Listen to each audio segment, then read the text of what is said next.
पूजा खेडकर प्रकरण याची चौकशी आज उच्च पातळीवरती चालू आहे.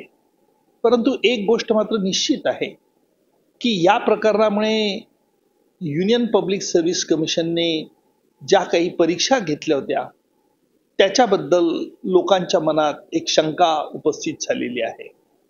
सरकारला निश्चितपणे या शंकाचं निराकरण करावं लागेल.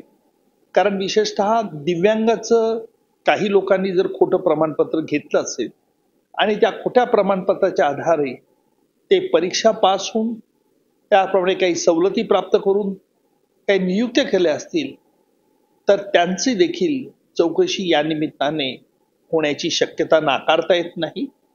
परंतु हे सदरचं प्रकरण अत्यंत गंभीर आहे आणि ज्यांनी सतत अभ्यास करून चांगले मार्क्स मिळवलेले आहेत, त्यांच्याबद्दलही प्रश्न उपस्थित झाला आहे.